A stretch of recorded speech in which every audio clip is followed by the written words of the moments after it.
Our Bible reading is going to be taken from 1 Samuel 2, 1 to 10. 1 Samuel chapter 2, verse 1 to 10. And I read, And Hannah prayed and said, My heart rejoiceth in the Lord, my horn is exalted in the Lord. My mouth is enlarged over my enemies, because I rejoice in my salvation.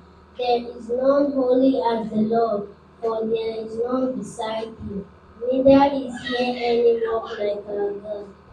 Talk no more so exceeding proudly. Let not arrogancy come out of your mouth.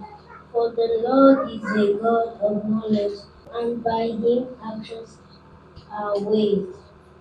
The bows of the mighty men are broken, and they that stumble are girded with strength.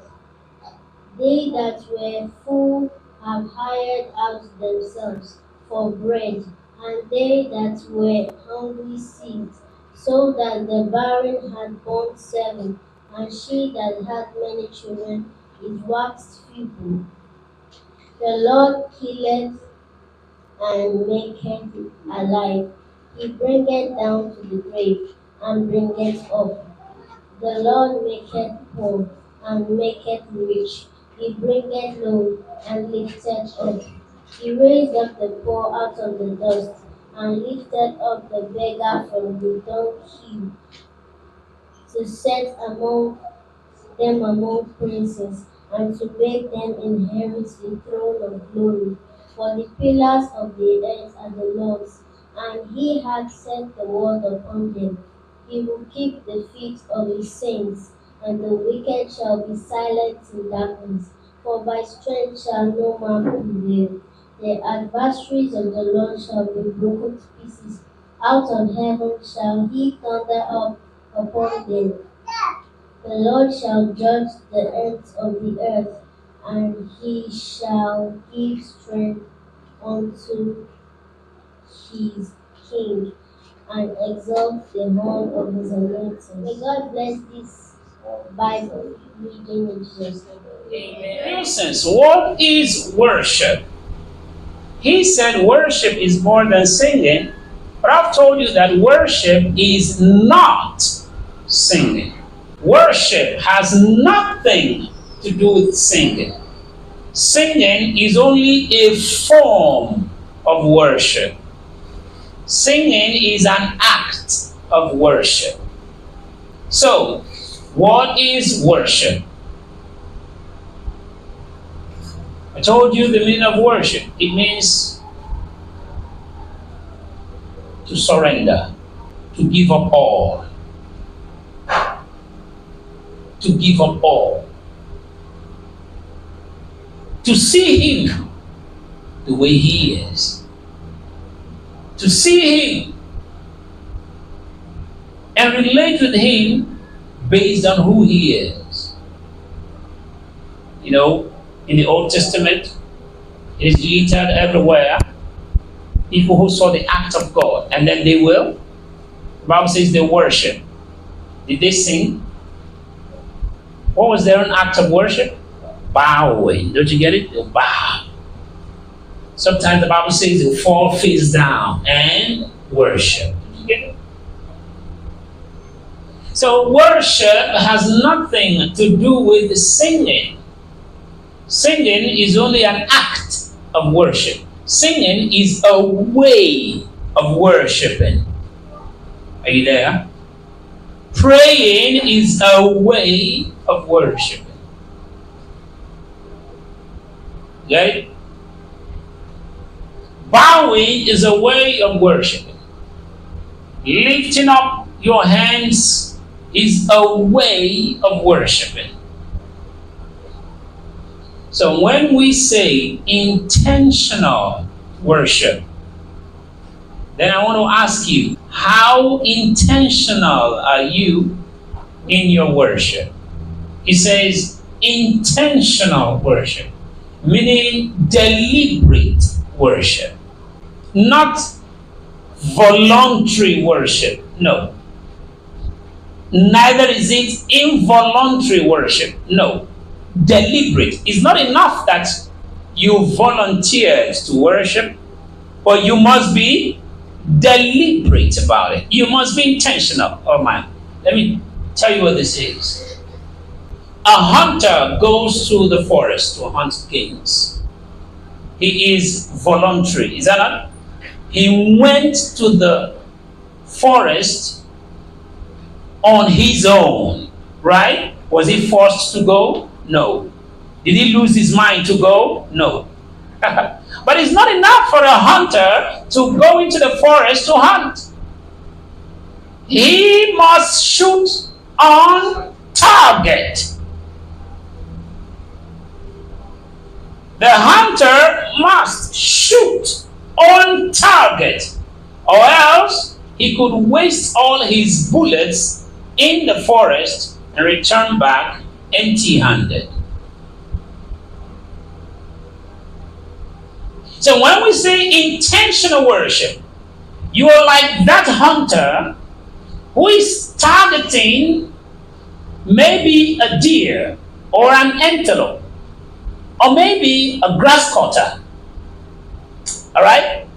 And you're making sure that you aim accurately because you don't want to waste your bullet. You won't release it not until you're sure.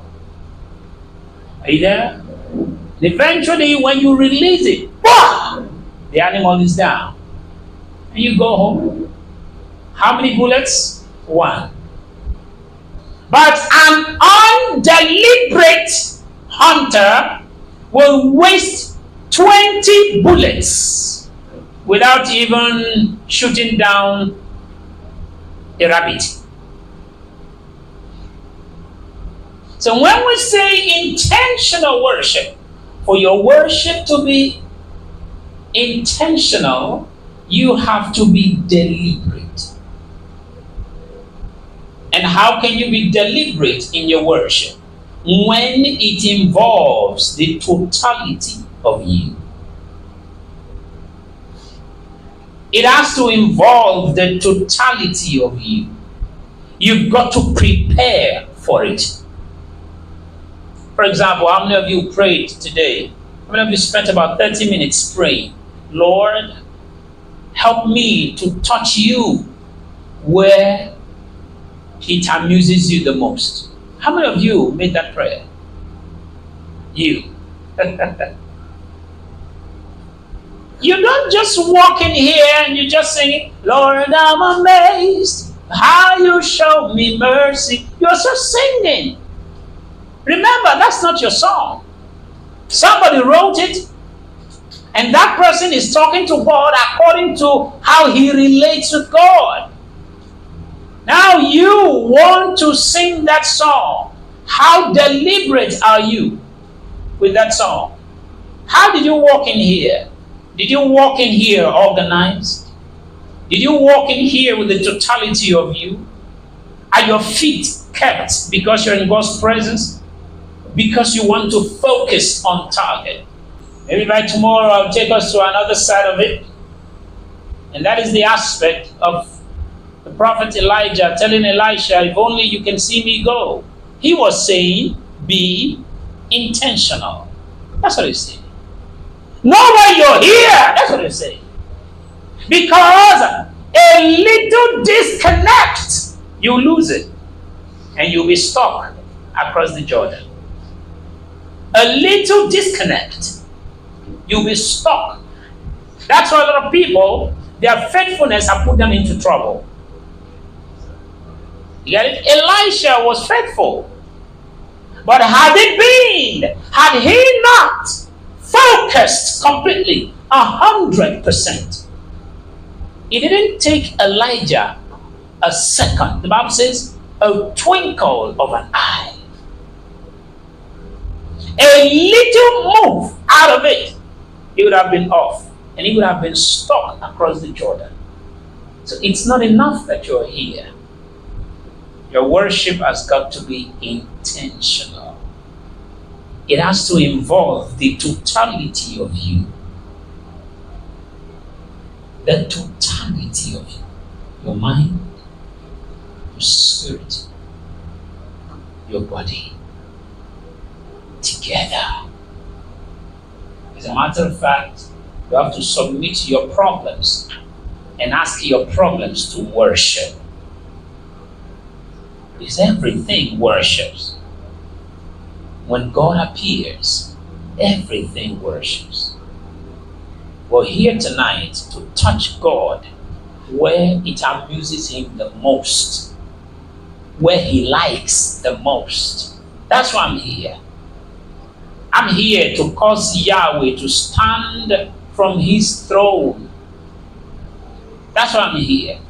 I'm here for Him to hear my voice and say, "Oh, this boy, you started again.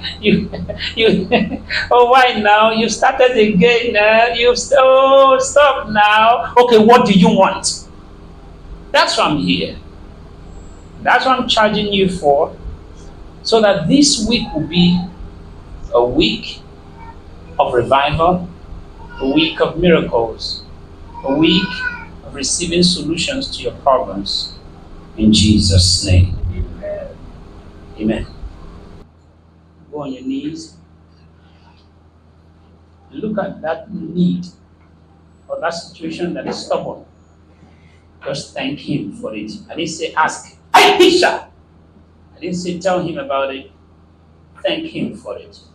Just thank Him for that situation that is proving to be stubborn or proving to be heady. Just thank Him for it. So Lord, thank you because it is solved. Thank you because that challenge is over. Thank you because that need is met. Thank you. Intentionally. Thank Him. Father, we bless your name. We have done today's bit. Holy Ghost, you help our witnesses to continue on our behalf. Keep magnifying the Father for us. Let the name of the Lord ever be magnified in the Truth Gospel Assembly. In this program, Father, let there be testimonies. Not to my pride, but to your glory and honor and praise, and to the joy and the happiness of your church. So, Father, I pray in this program, between now and on the 9th, when this program will be over, Father, let there be testimonies. There shall be testimonies. And there will be testimonies. Wherever our prayer projects or prayer points or prayer concerns are, whether far away or near, the hand of the Lord will reach them there. The eyes of the Lord reached it there. So, Father, over those situations or concerns or needs or requests, Lord, there will be testimonies. And it will be to your glory and honor and pride and pleasure. And it will be to our joy and happiness and fulfillment. Thank you, great God, for you have received our praises tonight.